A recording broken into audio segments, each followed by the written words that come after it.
ഇനിയൊരു ജന്മം കൂടി. നോവൽ തുടർച്ച. അധ്യായം 9. ശാരദാമണി ദേഷ്യത്തോടെ അവളെ നോക്കി. പോയിക്കോ എൻ്റെ കൺമുന്നിൽ, കാണരുത് നിന്നെ. ഒരു ബാധയൊഴിപ്പിക്കലിൻ്റെ ആജ്ഞാശക്തിയോടെ ശാരദാമണി പറഞ്ഞു. സുധീഷ് ശബ്ദം കേട്ട് അകത്തേക്ക് വന്നു. എന്തു പറ്റി? അമ്മയ്ക്ക് പെട്ടെന്നിളകി. എൻ്റെ ദേഹത്തേക്കാണ് പ്ലേറ്റ് മറിച്ചിട്ടത്. സുധീഷ് ശാരദാമണിയെ നോക്കി. പോയിക്കോ, അവർ അവനോടും ആജ്ഞാപിച്ചു. വാ, നാളെയെങ്ങാനും മുരളിയേട്ടനോട് പറഞ്ഞ് ഹോസ്പിറ്റലിൽ കൊണ്ടുപോകാം. രജനിയെയും കൂട്ടി സുധീഷ് മുറിയിൽ നിന്ന് ഇറങ്ങിപ്പോയി. വാതിക്കലേക്ക് നോക്കിയിരുന്ന് ശാരദാമണി കിതപ്പടയ്ക്കാൻ ശ്രമിച്ചു. ശനിയാഴ്ച വൈകുന്നേരം ചന്ദ്രശേഖരൻ ഷോപ്പിൽ നിന്ന് നേരത്തെ വന്നു. 1-2 ക്യാരി ബാഗുകൾ വിമലയെ ഏൽപ്പിച്ചു. എന്താ ചന്ദ്രേട്ടത്? നാളെ മനുവൊക്കെ വരികയല്ലേ, വിദ്യയോടൊരല്പം വൃത്തിയായി ഒരുങ്ങി നിൽക്കാൻ പറയണം. സാരിയും ഓർണമെൻറ്റ്സും ഒക്കെ ഇതിലുണ്ട്. അവളുടെ അളവിൽ സ്റ്റിച്ച് ചെയ്ത ബ്ലൗസും ഉണ്ട്. ഓർണമെൻറ്റ്സൊക്കെ വേണ്ടുവോളം അവളുടെ കയ്യിലില്ലേ ചന്ദ്രേട്ടാ? പുതിയതെടുക്കേണ്ട ആവശ്യമില്ലായിരുന്നു. പഴയതൊന്നും ഇനി ഉപയോഗിക്കണമെന്ന് പറയണം. ഗോൾഡൊക്കെ മാറിയെടുക്കാം. ഡ്രസ്സൊക്കെ ആർക്കെങ്കിലും കൊടുത്തേക്കാം. പുതിയ ജീവിതത്തിലേക്ക് കിടക്കുമ്പോൾ പഴയതിനെ ഓർമ്മിപ്പിക്കുന്ന ഒന്നും വേണ്ട. ആലോചിച്ചപ്പോൾ വിമലയ്ക്കും അതാണ് ശരിയെന്ന് തോന്നി. വിമല അതെല്ലാം കൊണ്ടുവന്ന് വിദ്യയെ ഏൽപ്പിച്ചു. എന്തിനാ അമ്മ ഇതൊക്കെ? എനിക്ക് വേണമെങ്കിൽ ഇവിടെ ഉണ്ടല്ലോ. പഴയതൊന്നും ഇനി വേണ്ട മോളെ. നാളെ രാവിലെ നമുക്ക് അമ്പലത്തിലൊന്ന് പോകാം. വിദ്യ പ്രാർത്ഥനകൾ ഉപേക്ഷിച്ച് മാസങ്ങളായിരുന്നു. ജീവിതം നീ ഒന്നേന്ന് തുടങ്ങുക. ഈശ്വരാനുഗ്രഹം മാത്രമേ തുണയുണ്ടാവൂ. വിദ്യ മറുപടി പറഞ്ഞില്ല. ആരെയും വേദനിപ്പിക്കാൻ വയ്യ. വീണ്ടും ഒരിക്കൽ കൂടി മനസ്സ് പൂട്ടി നിൽക്കാൻ ശീലിച്ചു തുടങ്ങിയിരിക്കുന്നു. അത്താഴം കഴിച്ച് കിടപ്പറയിലെത്തിയ ചന്ദ്രശേഖരൻ കുറച്ചേറെ സമയം കഴിഞ്ഞിട്ടും വിമലയെ കാണാഞ്ഞ് ഡൈനിങ് റൂമിലെത്തി. വിമല പൂജാമുറിയിലെ വിളക്കുകൾ മേശയ്ക്ക് മീതെ വെച്ച് തേച്ച് മിനുക്കുകയാണ്. പകൽ എപ്പോഴെങ്കിലും ഇതൊക്കെ ചെയ്താൽ പോരെ? സമയത്രയായി. രാവിലെ അമ്പലത്തിൽ പോകണം. ചന്ദ്രശേഖരൻ ഒരു കസേര വലിച്ചിട്ടിരുന്നു. എനിക്കൊരു പേടിയുണ്ട് ചന്ദ്രേട്ടാ. ശ്രീധരക്കണിയാൻ പണ്ട് വിദ്യയുടെയും മനുവിൻ്റെയും ജാതകം നോക്കി വൈദവ്യ യോഗം വിധിച്ചതല്ലേ? ഇപ്പോൾ വീണ്ടും ഈ ആലോചന നോക്കുന്നത് ഈശ്വരനിഷേധമാകുമോ? അതൊക്കെ മാറിയില്ലേ വിമലെ? വെറുതെ പറഞ്ഞാൽ മതിയോ? ഒരിക്കലും ചേരാൻ പാടില്ലാത്ത ജാതകമെന്ന് അന്ന് പറഞ്ഞത്.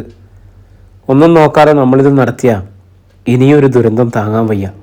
വിവാഹം നടന്നില്ലെങ്കിൽ നടന്നില്ലെന്നേ ഉള്ളൂ. ചന്ദ്രശേഖരൻ വിമലയുടെ ഭയം നിറഞ്ഞ കണ്ണുകളിലേക്ക് സൂക്ഷിച്ചു നോക്കി.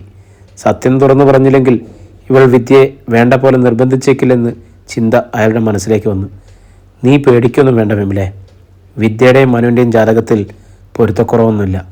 ഇന്നുമില്ല, അന്നുമില്ല. വിമലയുടെ കണ്ണുകൾ മിഴിഞ്ഞുപോയി. ചന്ദ്രശേഖരൻ്റെ മുഖത്ത് കുറ്റബോധം നിറഞ്ഞു. എല്ലാം എൻ്റെ തെറ്റാ. ഇന്ദു മനുവിൻ്റെ ജാതകവുമായി പൊരുത്തം നോക്കണമെന്ന് പറഞ്ഞ് ഇവിടെ വന്നില്ലേ? അതിൻ്റെ പിറ്റേന്ന് ബ്രോക്കർ ദിവാകരൻ രാഹുലിൻ്റെ ആലോചനക്കാരും പറയുന്നത്. വേണ്ടെന്ന് പറഞ്ഞ് ഞാൻ ഒഴിഞ്ഞതാ. പക്ഷെ ദിവാകരൻ പ്രലോഭിപ്പിച്ചു. ടെക്സ്റ്റൈൽസ് മുതലാളിയായ ചെറുക്കൻ, സുന്ദരൻ, സൽസ്വഭാവി. എൻ്റെ മനസ്സിലൊരു വിഷത്തുള്ളി വീണുപോയി. മനുവിന് വിദ്യാഭ്യാസമുണ്ടെന്നല്ലാതെ എന്തെങ്കിലും ആസ്തിയോ വരുമാനമോ ഉണ്ടോ? ഏറ്റവും നല്ല തന്നെ വിദ്യയ്ക്ക് കിട്ടട്ടെ എന്ന് ഞാൻ ചിന്തിച്ചു. ജാതകങ്ങൾ ശ്രീധരക്കണിയാൻ ഇതുവരെ കണ്ടിട്ട് പോലില്ല. കുഴപ്പങ്ങളൊക്കെ ഞാൻ വെറുതെ പറഞ്ഞതാ. വിമല സ്തംഭിച്ചു പോയി. മനുവിന് ദോഷം വരുന്നു പറഞ്ഞ വിദ്യ പിന്മാറിക്കോളുമെന്ന് ഞാനും വിചാരിച്ചു. ചെറിയ വിഷമം തോന്നിയാലും ജീവിതകാലം മുഴുവൻ അവൾ സുഖമായി കഴിയുമല്ലോ.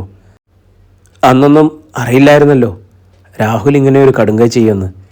ചന്ദ്രശേഖരൻ മനസ്താപത്തോടെ പറഞ്ഞു. വിമലയ്ക്ക് അത് പൂർണ്ണമായും ഉൾക്കൊള്ളാൻ കഴിഞ്ഞില്ല. ഒരു കള്ളത്തിൻ്റെ പേരിൽ എത്രയോ വലിയൊരു യുദ്ധം നടന്നു പോയിരിക്കുന്നു.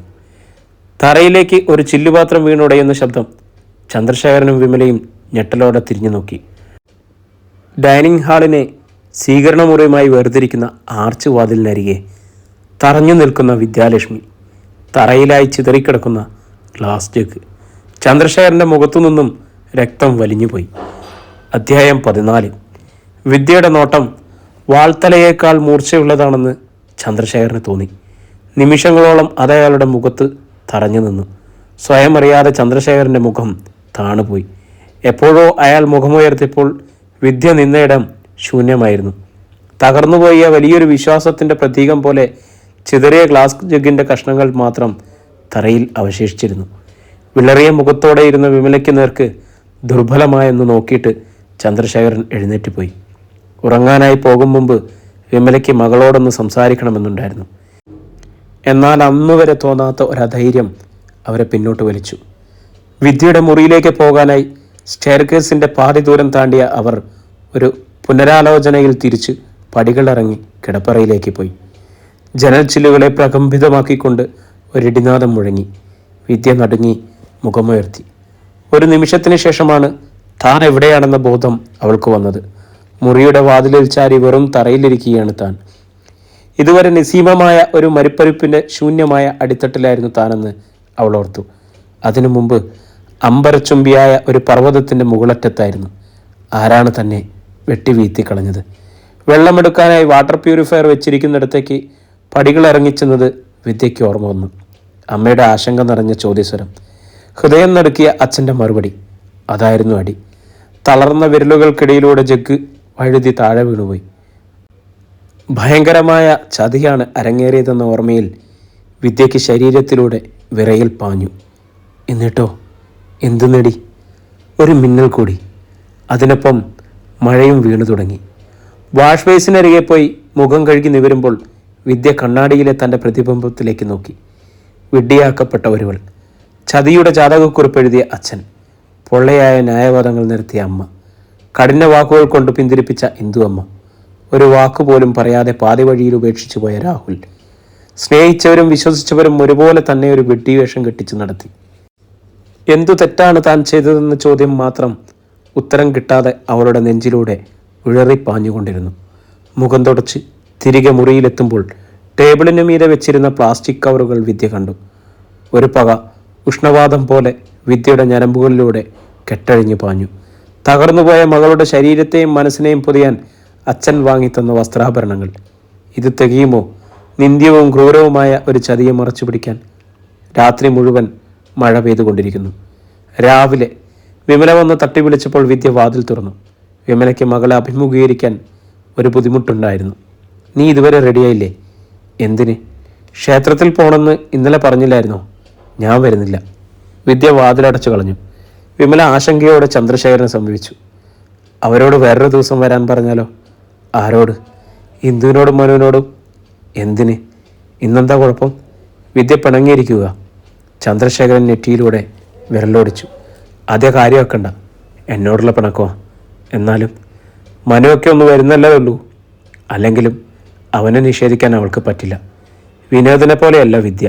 സ്നേഹിക്കുന്നവർക്ക് വേണ്ടി എന്ത് വിട്ടുവീഴ്ചയും ചെയ്യും. വിമലയ്ക്ക് ആശ്ചര്യം തോന്നി. മക്കളെ രണ്ടാളെയും അച്ഛന് നന്നായി അറിയാം.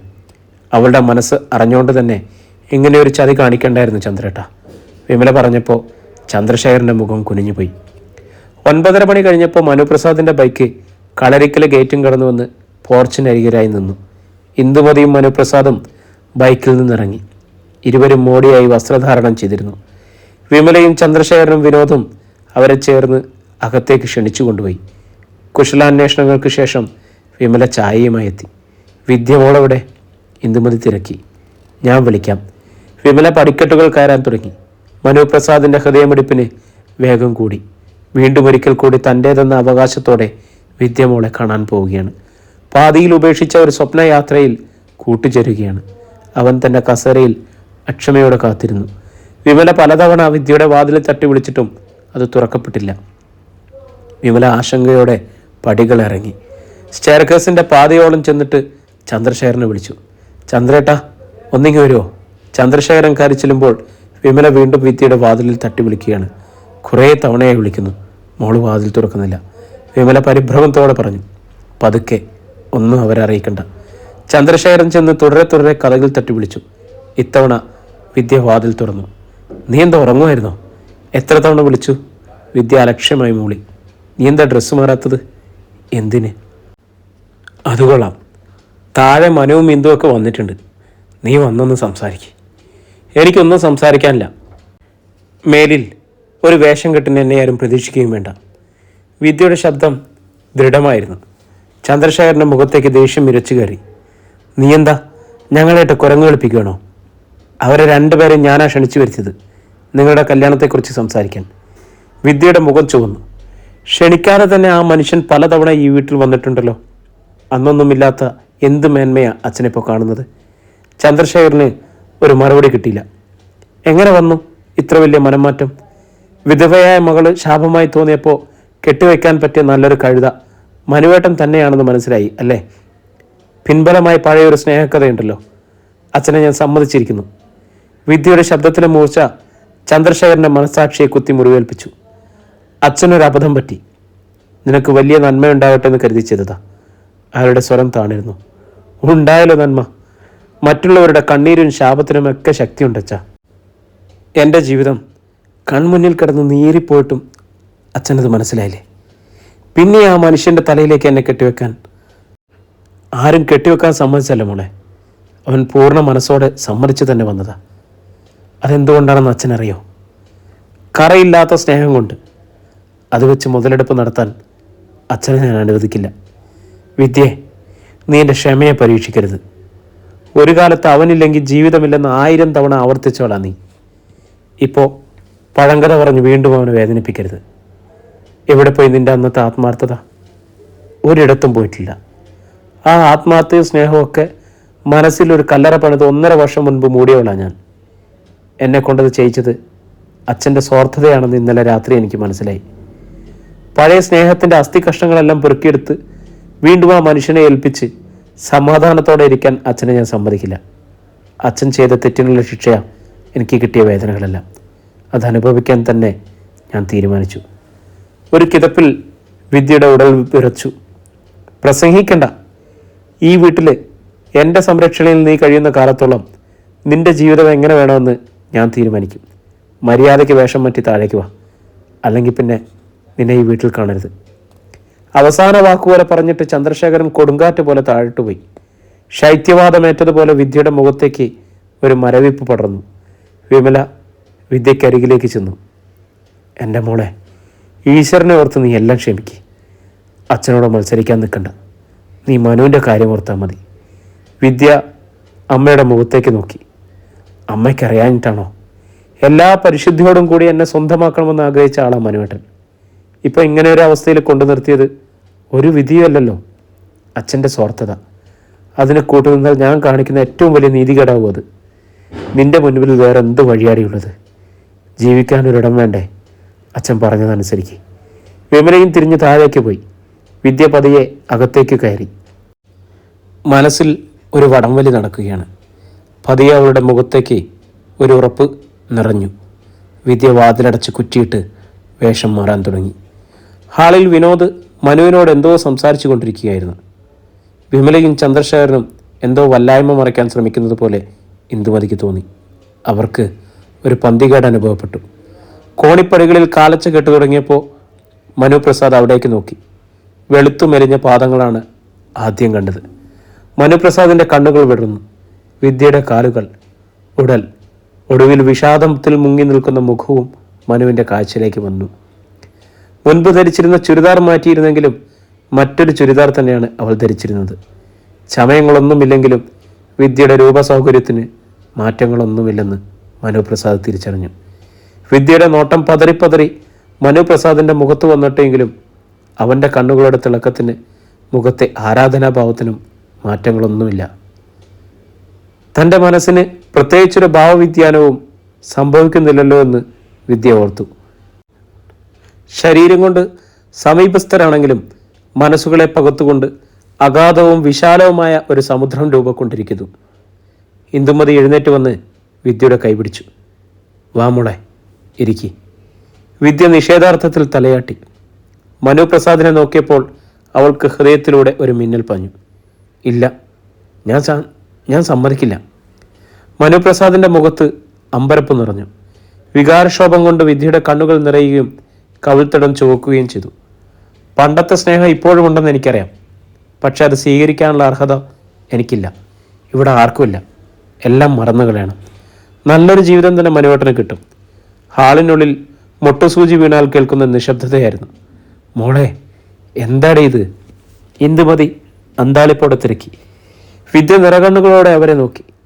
എന്നോടുള്ള സ്നേഹം കൊണ്ട് മാത്രമാണ് ഈ ജീവിതം വെച്ച് നീട്ടുന്നതെന്ന് എനിക്കറിയാം. പക്ഷെ എനിക്കത് സ്വീകരിക്കാൻ വയ്യ ഇന്ദു അമ്മേ.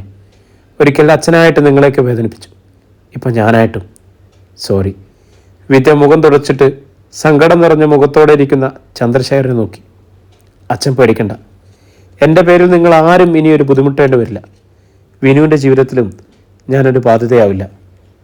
പണ്ട് എൻ്റെ ആഗ്രഹങ്ങളെല്ലാം ചവിട്ടിഞ്ഞരിച്ച് അച്ഛൻ നേടിത്തന്നൊരു ജീവിതമുണ്ടല്ലോ, അതിലേക്ക് ഞാൻ മടങ്ങിപ്പോവാ.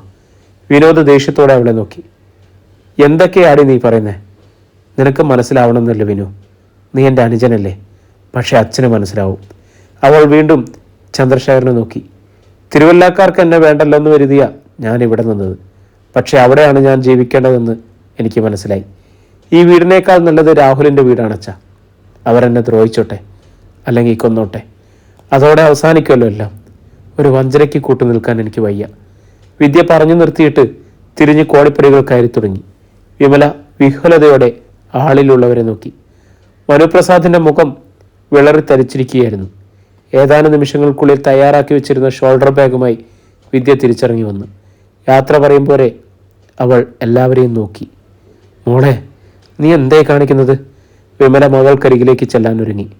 വിമല! ചന്ദ്രശേഖരൻ്റെ വിളിവെച്ച അവരെ തടഞ്ഞു. വിദ്യയുടെ നോട്ടം മനുപ്രസാദിലെത്തി. ഒരു നിമിഷം നിന്നു. അവൻ്റെ ശിരസ് താണിരുന്നു. ഹൃദയഭാരത്തോടെ അവൾ ഹാൾ വിട്ടിറങ്ങി. തലേന്ന് പെയ്ത മഴയിൽ കുതിർന്നു കിടന്ന മുറ്റത്തൂടെ വിദ്യാലക്ഷ്മി ബാഗും തൂക്കി നടന്നു ഗേറ്റ് കടന്നുപോയി. മനുപ്രസാദ് താനിരിക്കുന്ന കസേര ചുട്ടുപഴുത്തു കഴിഞ്ഞുവെന്ന് തോന്നി. അവിടെ ഇരുന്ന് ഒരുകാൻ വയ്യ. അവൻ വേഗം എഴുന്നേറ്റ് പുറത്തേക്കിറങ്ങി. ഇന്ദുമതി വേവലാതിയോടെ പിന്നാലെ ചെന്നു.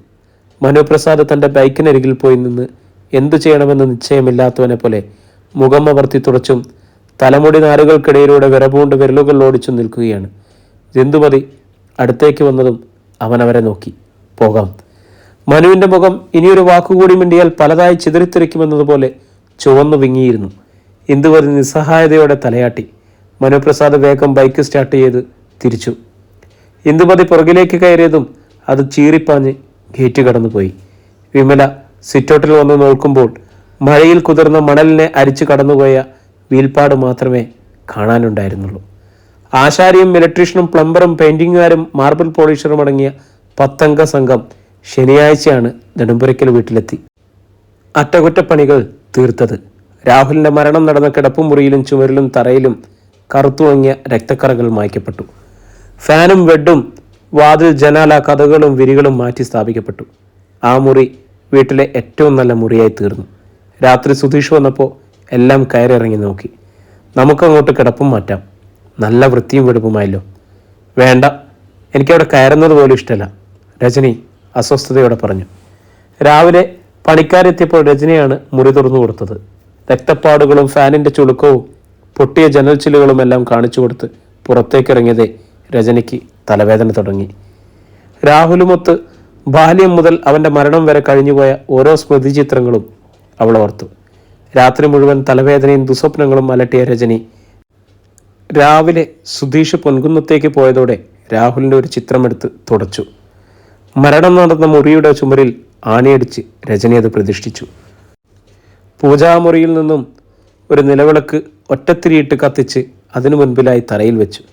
പ്രാർത്ഥിക്കുക കൂടി ചെയ്ത ശേഷമാണ് രജനിക്ക് സ്വസ്ഥത കിട്ടിയത്. ഉച്ചയോടെ നെടുമ്പുരയ്ക്കൽ തറവാടിൻ്റെ ഗേറ്റിനരികിൽ ഒരു ഓട്ടോറിക്ഷ വന്നു. ഷോൾഡർ ബാഗും തൂക്കി വിദ്യ അതിൽ നിന്നും ഇറങ്ങി. ചാർജ് കൊടുത്ത് ഓട്ടോക്കാരനെ അയച്ച ശേഷം വിക്കറ്റ് ഗേറ്റ് തുറന്ന് അവൾ അകത്തേക്ക് കയറി. മുറ്റമാകെ നനഞ്ഞ കരിയിലകളാലും കളകളാലും മൂടി നാശമായി കിടക്കുകയാണ്. വാഹനങ്ങൾ കയറുകയും ഇറങ്ങുകയും ചെയ്യുന്ന വീർത്താര മാത്രം തെളിഞ്ഞു കിടപ്പുണ്ട്. ചെടികളെല്ലാം വേണ്ടത്ര വെള്ളമോ വളമോ കിട്ടാതെ വാടിയും മുരടിച്ചും ഇടകളകളാൽ ഞെരുങ്ങിയും കാണപ്പെട്ടു. സിറ്റൗട്ടിൽ വന്നു കയറുമ്പോഴേക്കും വിദ്യയുടെ മനസ്സിനെ ഒരശാന്തി പൊതിഞ്ഞു. കോളിംഗ് ബെല്ലടിച്ച് കാത്തു നിൽക്കുമ്പോൾ വിദ്യയുടെ നോട്ടം തൊടിയിറമ്പിലേക്ക് നീണ്ടുപോയി. ഒരു കുഴിമാടത്തിന് മീതെ തലനീട്ടി നിൽക്കുന്ന കറുകപ്പുല്ലുകൾ ഹൃദയത്തെ വേദനാനിർഭരമായ ചില ഓർമ്മകളിലേക്ക് വലിച്ചിട്ടു. രജനി വാതിൽ തുറന്നപ്പോൾ ബാഗും തൂക്കി നിറം മങ്ങിയ വേഷവിധാനങ്ങളോടെ ഒരു പെൺകുട്ടി തൊടിയിലേക്ക് നോക്കി നിൽക്കുന്നത് കണ്ടു. അവൾ അഭിമുഖമായി തിരിഞ്ഞതും രജനിയുടെ മുഖം അമ്പരപ്പായി. വിദ്യാലക്ഷ്മി 7-ാം മാസം പ്രസവത്തിനയക്കൽ ചടങ്ങിൽ വെച്ചാണ് അവസാനം കണ്ട് സംസാരിച്ചത്. രാഹുലിൻ്റെ സംസ്കാര ദിവസം തമ്മിൽ കണ്ടിരുന്നു. അവസാനമായി ഫോണിൽ സംസാരിച്ചപ്പോഴാവട്ടെ സകല ബന്ധങ്ങളും വാക്കുകൾ കൊണ്ട് വെട്ടിമുറിച്ച് കഷ്ണങ്ങളാക്കിയിരുന്നു. വിദ്യ രജനിയുടെ മുഖഭാവം എന്തെന്നറിഞ്ഞ് നോക്കി നിൽക്കുകയായിരുന്നു.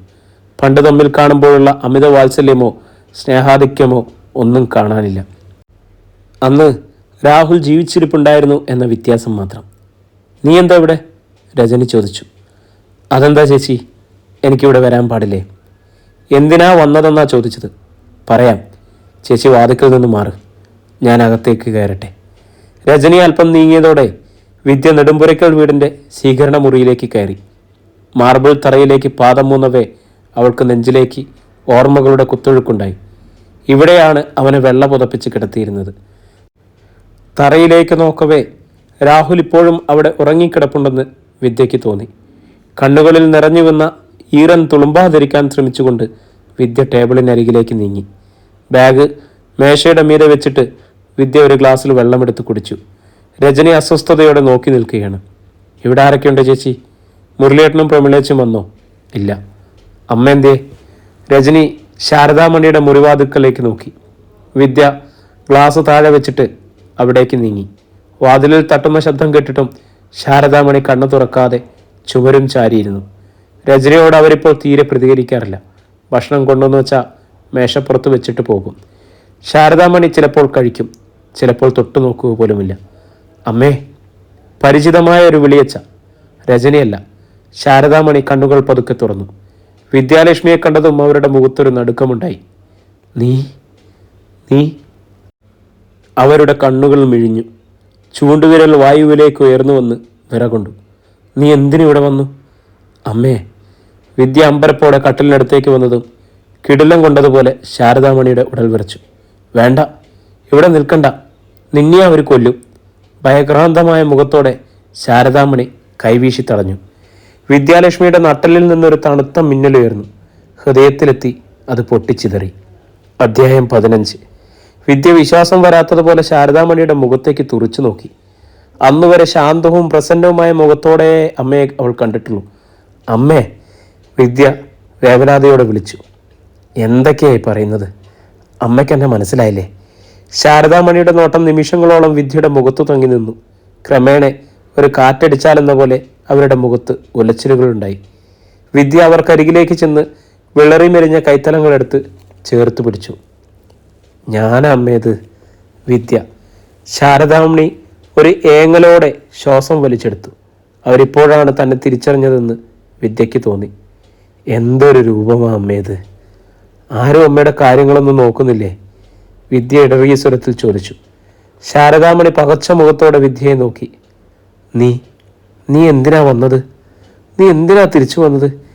ഈ നരകത്തിൽ നിന്ന് രക്ഷപ്പെടാൻ വയ്യായിരുന്നോ? അവരുടെ ശബ്ദം ചിലമ്പി. വിദ്യയുടെ കണ്ണിൽ നിന്നും ഒരു നീർമണി കവിളിലേക്ക് പിടഞ്ഞു വീണു. ഇതെങ്ങനെ അമ്മേ നരകമാവുന്നത്? നമ്മുടെ വീടല്ലേ ഇത്? ഇങ്ങോട്ടല്ലാതെ ഞാൻ എങ്ങോട്ട് പോകും? പോയിക്കോണം. ഇവിടെ നിന്നാ നീ കൂടി എരിഞ്ഞു പോകും. സംസാരിക്കുമ്പോൾ ശാരദാമണിക്ക് ശ്വാസം മുട്ടുണ്ടെന്ന് തോന്നുമായിരുന്നു. അമ്മയ്ക്കും എന്നെ വേണ്ടതായോ? എല്ലാവരും എന്നെ ഉപേക്ഷിച്ചു അല്ലേ? രാഹുൽ പോലും എന്നോടൊരു വാക്ക് പറഞ്ഞില്ല. ഞാൻ എന്ത് തെറ്റ് ചെയ്തിട്ടാ? വിദ്യയുടെ കണ്ണീരൊഴുകി വീഴുന്ന മുഖം ശാരദാമണിയിൽ ഒരലിവ് നിറച്ചു. വിദ്യ മെല്ലെ കട്ടിലിരുന്ന് മുഖം ശാരദാമണിയുടെ തോളിലേക്ക് ചായച്ചു. ഞാൻ പോവില്ല, ഒരിടത്തേക്കും പോവില്ല. ഷാഠ്യം കലർന്ന സ്വരത്തിൽ ഒരു ബാലികയെപ്പോലെ അവൾ പറഞ്ഞു. ശാരദാമണി മറുപടി പറഞ്ഞില്ല. 3/4 മണിക്കൂറോളം കഴിഞ്ഞാണ് വിദ്യ ശാരദാമണിയുടെ മുറിയിൽ നിന്നും പുറത്തേക്ക് ഇറങ്ങി വന്നത്. രജനി അവളെ സമീപിച്ചു. നീ അവിടെ എന്തെടുക്കുമായിരുന്നു? കുറേ സമയമല്ലോ കയറിയിട്ട്. ആ മുറിയൊക്കെ ഒന്ന് അടുക്കിപ്പെറുക്കി വെക്കുമായിരുന്നു. നിങ്ങളാരും അങ്ങോട്ട് തിരിഞ്ഞു നോക്കാറില്ലേ? നോക്കാത്തതിൻ്റെ ഒന്നല്ല, അമ്മയ്ക്ക് മനസ്സിന് നല്ല സുഖമല്ല. കയ്യിൽ കിട്ടുന്നത് എന്തും വലിച്ചെറിയും. അടുക്കി വെക്കാൻ പോകുമ്പോഴേ പാഴ് പണിയാം. വിദ്യയ്ക്ക് അതത്ര വിശ്വാസമായില്ല. അവൾ ചെന്ന് ടേബിളിന് മീതെ വെച്ചിരുന്ന ബാഗ് എടുത്തു. നീ എന്തിനാ എപ്പോഴും ഇങ്ങോട്ട് വന്നേ? രജനിയുടെ ചോദ്യം വന്നപ്പോൾ വിദ്യ മുറുകിയ മുഖത്തോടെ തിരിഞ്ഞു നോക്കി. പിന്നെ ഞാൻ എങ്ങോട്ട് പോകാനാ? ഇതല്ല എൻ്റെ വീട്. രജനിയുടെ നെറ്റി ചുളിഞ്ഞു. നിന്റെ വീടോ? ആര് പറഞ്ഞു? ഇതൊക്കെ ആരെങ്കിലും പറയണോ? കല്യാണം കഴിഞ്ഞ ഭർത്താവിൻ്റെ വീടല്ലേ നമ്മുടെ വീട്. പൊരുതാൻ ഉറച്ചതെന്ന പോലെ രജനി വിദ്യയുടെ അരികിലേക്ക് ചെന്നു. അതിന് നിന്റെ ഭർത്താവ് ഇവിടെ? അവൻ ജീവനോടെ ഇല്ലല്ലോ. ആ കാര്യം നീ മറന്നോ? വിദ്യയുടെ നെഞ്ചിലൊരു വാൾമുനക്കുത്തേറ്റ് ചോര കിനിഞ്ഞു. രാഹുൽ ഇല്ലെന്ന സത്യം തീരാത്ത വേദനയാണ്. അവകാശങ്ങളെല്ലാം തീർത്ത സാധനങ്ങളൊക്കെ ഞങ്ങൾ അങ്ങോട്ട് അയച്ചത്. പിന്നെയും ബാഗും തൂക്കി വന്നിരിക്കുന്നത് എന്തുദ്ദേശത്തിലാണ്? വിദ്യയുടെ മുഖം കുറുകി.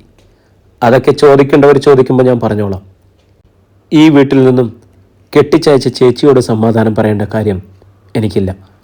കഠിന സ്വരത്തിൽ പറഞ്ഞിട്ട് ബാഗുമായി വിദ്യ ഇടനാഴിയിലേക്ക് ഇറങ്ങി. രജനി തറഞ്ഞു നിന്നു. രാഹുലുമൊത്ത് കഴിഞ്ഞിരുന്ന കിടപ്പറയുടെ ഡോർ ഹാൻഡിൽ പിടിച്ചത് വിദ്യ ഒരു നിമിഷം നിന്നു. ഈ മുറിക്കുള്ളിലാണ് തൻ്റെ ജീവിതത്തെ അലങ്കൃതമാക്കിയ എല്ലാ മധുരസ്മരണകളും കുടികൊള്ളുന്നത്. സ്നേഹാനുഭൂതികളുടെ വേലിയേറ്റങ്ങൾ ആഘോഷിക്കപ്പെട്ടത്, തൻ്റെ ഉള്ളിലേക്ക് മാതൃത്വം പകർന്നു കിട്ടിയത്. ഡോർ ഹാൻഡിലിൽ തിരിഞ്ഞ് വാതിൽ തുറന്നതും വിദ്യയുടെ കരളിലൂടെ ഒരു മിന്നൽ പാഞ്ഞു. ചിരിയോടെ നിൽക്കുന്ന രാഹുലിൻ്റെ മുഖം. കിടപ്പറയുടെ ചുമരിൽ ഫ്രെയിം ചെയ്ത് ഉറപ്പിച്ചിരിക്കുന്ന ഫോട്ടോയിൽ നിന്നും അവൻ നോക്കുകയാണ്. വിറപൂണ്ട ചുവടുകളോടെ വിദ്യ മുറിയിലേക്ക് കയറി. അന്തരീക്ഷ വായുവിൽ എണ്ണത്തിരി കത്തുന്ന ഗന്ധമായിരുന്നു. രാഹുലിൻ്റെ ചിത്രത്തിന് കീഴിലായി തറയിൽ കത്തിച്ചു വച്ചിരിക്കുന്ന വലിയ നിലവിളക്ക്. അതിൻ്റെ ഇളകുന്ന നാളത്തിൽ നിന്നും വിദ്യയുടെ നോട്ടം വീണ്ടും രാഹുലിൻ്റെ മുഖത്ത് തങ്ങി നിന്നു. മിഴികളിൽ കർപ്പൂരമലിയുന്നു. ഞാൻ വന്നടാ നമ്മുടെ വീട്ടിലേക്ക്. നീ വരുമോ ഒരു തവണയെങ്കിലും ഒന്ന് കാണാൻ? അത്യഗാധമായ വേദനയുടെ തീക്കടലിന് മീതെ നിന്ന് വിദ്യയുടെ ഹൃദയം നിഷ്ഫലമായി കേണുകൊണ്ടിരുന്നു. വിദ്യാലക്ഷ്മി നെടുമ്പുരക്കിലേക്ക് തിരിച്ചു വന്നിരിക്കുന്നുവെന്ന വാർത്ത രചനയാണ് സുധീഷിനെ വിളിച്ചറിയിച്ചത്. അയാൾ മീനുമോളുമൊത്ത് പൊൻകുന്നത്തെ വീട്ടിലായിരുന്നു. സുധീഷിൻ്റെ അമ്മ രാധാമണിക്ക് മീനുമോളെ കാണണമെന്ന് ഫോണിൽ വിളിച്ചു പറഞ്ഞതുകൊണ്ടാണ് സന്ദർശനത്തിനെത്തിയതായിരുന്നു അവർ. രജനി കോൾ കട്ട് ചെയ്ത ഉടനെ സുധീഷ് വൈശാഖനെ വിളിച്ച് വിവരമറിയിച്ചു. 20 മിനിറ്റിനുള്ളിൽ ഗോവിന്ദക്കുറുപ്പിൻ്റെ കോൾ സുധീഷിനെ തേടിയെത്തി. വൃദ്ധൻ ശാന്തതയോടെയാണ് കാര്യങ്ങൾ തിരക്കിയത്. അവളുടെ വരവിൻ്റെ ഉദ്ദേശം എന്താണെന്ന് പിടികിട്ടിയോ? ഇല്ല. രജനിയോട് കയർത്ത് സംസാരിച്ചെന്നാണ് പറഞ്ഞത്. ഭർത്താവിൻ്റെ വീട്ടിലാണ് ഭാര്യ താമസിക്കേണ്ടതെന്ന് പറഞ്ഞത്രേ. അവളുടെ 2ാം കല്യാണം ഉറപ്പിച്ചെന്നല്ലേ പത്മാവതി പറഞ്ഞത്. പിന്നെന്തിനായി തിരിച്ചുവരവ്? ആ സ്ത്രീ കള്ളം പറഞ്ഞതായിരിക്കും. അതുകൊണ്ട് അവർക്കെന്താ ലാഭം? ഒന്നുകിൽ ആ കല്യാണാലോചന അലസിപ്പോയിരിക്കും, അല്ലെങ്കിൽ ചന്ദ്രശേഖരൻ്റെ കുബുദ്ധിയിൽ തെളിഞ്ഞ ഒരടവായിരിക്കും ഈ വരവ്. എന്തടവ്? രാഹുലിൻ്റെ ഓഹരിയിൽ വിദ്യയ്ക്കുള്ള അവകാശം ഒരു 2ാം കല്യാണം കഴിച്ചാൽ തീരില്ലേ? കല്യാണത്തിന് മുമ്പ് ഇവിടെ വന്ന് താമസിച്ച് കിട്ടേണ്ടതൊക്കെ വാങ്ങിച്ചെടുക്കുന്നതാ ബുദ്ധിയെന്ന് ചന്ദ്രശേഖരൻ മകളെ ഉപദേശിച്ചു കാണും. അങ്ങനെ ഒരു വില കുറഞ്ഞ ഏർപ്പാടിന് കൂട്ടുനിൽക്കുന്ന സ്വഭാവമൊന്നുമല്ലല്ലോ വിദ്യയുടേത്. എന്നെങ്ങനെ ഉറപ്പിച്ച് പറയാൻ പറ്റും? അവളിവിടെ വരുന്നതോ താമസിക്കുന്നതോ നിങ്ങൾക്കാർക്കും ഇഷ്ടമല്ലെന്നറിഞ്ഞിട്ടും തിരിച്ചു വന്നെങ്കിൽ അതിനൊരർത്ഥമേ ഉള്ളൂ. പൊരുതാൻ വിദ്യാലക്ഷ്മി തീരുമാനിച്ചിരിക്കുന്നു. വൃദ്ധൻ പ്രവചിക്കും പോലെ പറഞ്ഞു. അവളുടെ ലക്ഷ്യം വീടും ശാരദാസ് വസ്ത്രവ്യവഹാരം തന്നെയാണ്. ഇനി ആദ്യം പുറത്താകാൻ പോകുന്നത് ആരായിരിക്കുമെന്ന് ഞാൻ പ്രത്യേകിച്ച് പറയണോ? സുധീഷിൻ്റെ വയറ്റിൽ ഒരാന്തർ കയറി കെട്ടിപ്പൊക്കിയ മനക്കോട്ടകളെല്ലാം ഒരു നിമിഷം കൊണ്ട് നിലംപരിശാവുകയാണോ? ഇനി എന്തു ചെയ്യും വല്യച്ഛ? ആലോചിക്കണം. ഞാൻ വിളിക്കാം നിന്നെ. വൃദ്ധൻ കോൾ മുറിച്ചപ്പോൾ സുധീഷ് അസ്വസ്ഥതയോടെ നിന്നു. വിദ്യാലക്ഷ്മി എന്ന പേര് അയാളുടെ തലച്ചോറിനെ തീ പിടിപ്പിച്ചു. വയറ്റിൽ നിന്നും വിശപ്പിൻ്റെ മുരൾച്ച. തീ കത്തും പോലെ വിശപ്പ് വിദ്യയെ ഉള്ളിൽ നിന്ന് ആക്രമിച്ചു തുടങ്ങിയിരിക്കുന്നു. ഇന്നത്തെ ദിവസം ഒരു കപ്പ് ചായ പോലും കുടിച്ചിട്ടില്ല. കിടപ്പുമുറിയിൽ കട്ടിലിൽ തളർന്നിരിക്കുകയായിരുന്നു അവൾ. പതിയെ എഴുന്നേറ്റ് അടുക്കളയിലേക്ക് ചെന്നു. പാത്രങ്ങളെല്ലാം ഷെൽഫിൽ അടുക്കി ഒതുക്കി വെച്ചിരിക്കുകയാണ്. അന്തരീക്ഷവായുവിൽ ലോഷൻ്റെ സുഗന്ധം. വിദ്യ ഒരു പ്ലേറ്റിൽ ചോറ് വിളമ്പി. കിച്ചണിൻ്റെ ഒരു കോണിൽ ചെറിയൊരു മേശയും കസേരയുമുണ്ട്. അവിടെ ജോലിക്കാർ ഭക്ഷണം കഴിക്കാൻ ഉപയോഗിക്കുന്നത്. വിദ്യ അവിടെ ഇരുന്ന് കഴിച്ചു തുടങ്ങി. കുറച്ചു കഴിഞ്ഞപ്പോൾ രജനി മേശക്കരികിലേക്ക് വന്നു. നിനക്കെപ്പോഴാ പോകേണ്ടത്? രജനി ചോദിച്ചപ്പോൾ വിദ്യ തിരിഞ്ഞു നോക്കി. വിദ്യയുടെ മുഖത്ത് ആശ്ചര്യഭാവം നിറഞ്ഞു. അധികം താമസിച്ച ബസ്സിലുള്ള യാത്ര ബുദ്ധിമുട്ടാകും. പറഞ്ഞില്ലെന്ന് വേണ്ട. രജനി ഉപദേശരൂപേണ പറഞ്ഞിട്ട് ഒരു പ്ലേറ്റ് എടുത്ത് ചോറ് വിളമ്പാൻ തുടങ്ങി. വിദ്യ പ്ലേറ്റുമായി എഴുന്നേറ്റു. ഞാൻ വിചാരിച്ചു ചേച്ചി ഇനി എന്നോട് സംസാരിക്കില്ലെന്ന്. സംസാരിക്കാതിരിക്കേണ്ട കാര്യം എന്താ? നീ എൻ്റെ ശത്രുവൊന്നും അല്ലല്ലോ. പിന്നെ അവൻ പോയതോടെ ബന്ധങ്ങളൊക്കെ മുറിഞ്ഞു എന്നുള്ളത് സത്യമാണ്. നീ ആണെങ്കിൽ വേറൊരു കല്യാണം കഴിക്കാനും തീരുമാനിച്ചു. ഇനിയിപ്പോൾ പഴയതൊക്കെ മറക്കുന്നതല്ലേ എല്ലാവർക്കും നല്ലത്. വിദ്യയുടെ മിഴികൾ വിടർന്നു. കല്യാണക്കാരൻ ചേച്ചിയോട് ആരാ പറഞ്ഞത്? പറഞ്ഞത് ആരെങ്കിലും ആയിക്കോട്ടെ, സംഗതി സത്യമാണല്ലോ. ഇക്കാര്യത്തിൽ ഞങ്ങൾക്കാർക്കും വിരോധമൊന്നുമില്ല. ചെറിയ പ്രായമാണ് നിൻ്റേത്. തനിച്ച് ജീവിക്കണമെങ്കിൽ വലിയ മനക്കരുത്തും തൻ്റെ ഒക്കെ വേണ്ടി വരും. എന്തുകൊണ്ടും ഈ തീരുമാനം നന്നായിന്നേ ഞാൻ പറയൂ. വിദ്യ നിഷേധാർത്ഥത്തിൽ തലയിളക്കി. അങ്ങനെ ഒരു തീരുമാനമൊന്നും എടുത്തിട്ടില്ല ചേച്ചി. അതിന് പറ്റിയ മാനസികാവസ്ഥയൊന്നുമല്ല എൻ്റേത്. രജനിയുടെ മുഖത്തൊരു നിന്ദാഹാസം വിടർന്നു. ആരെ ബോധിപ്പിക്കാനാണ് വിദ്യ ഈ കള്ളം പറയുന്നത്? നിന്റെ മുറച്ചെറുക്കനുമായി കല്യാണം ഉറപ്പിച്ച വാർത്തയൊക്കെ ഞങ്ങൾ അറിഞ്ഞു. ആർക്കും സംശയം തോന്നേണ്ടെന്ന് കരുതിയല്ലേ നീ അത് മറച്ചു പിടിച്ച് സംസാരിക്കുന്നത്? വിദ്യയ്ക്ക് രജനി പറഞ്ഞത് വ്യക്തമായില്ല. സംശയമോ? എന്ത് സംശയം?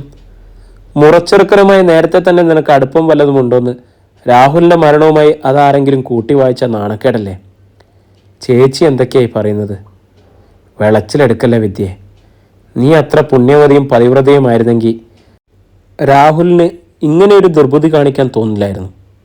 നിന്റെ വയറ്റിൽ വളർന്ന കുഞ്ഞിനെപ്പോലും കാണണ്ടെന്ന് കരുതി അവൻ തൂങ്ങിയെങ്കിൽ അതിൻ്റെ അർത്ഥവും മനസ്സിലാകും. ആ കുഞ്ഞ് അവൻ്റേതാണെന്ന് അവൻ ഉറപ്പില്ലായിരുന്നു. അത് തന്നെയാണ് ചേച്ചി. രജനി പകയോടെ തുടർന്നു. പ്രിയമുള്ളവരെ, നമ്മുടെ നോവൽ ഇവിടെ തുടരുകയാണ് കേട്ടോ. ഇതിൻ്റെ അടുത്ത ഭാഗത്തിനായി നമ്മുടെ ചാനലൊന്ന് സബ്സ്ക്രൈബ് ചെയ്യുകയും ബെല്ലൈക്കൺ അമർത്തുകയൊക്കെ ചെയ്യുക. നിങ്ങളുടെ അഭിപ്രായങ്ങൾ എന്ത് തന്നെയായാലും കമൻറ്റായി രേഖപ്പെടുത്താൻ മറക്കരുത്. അപ്പോൾ വീണ്ടും നാളെ ഇതിൻ്റെ തുടർച്ചയായിട്ട് നമ്മൾ കാണും. ബൈ.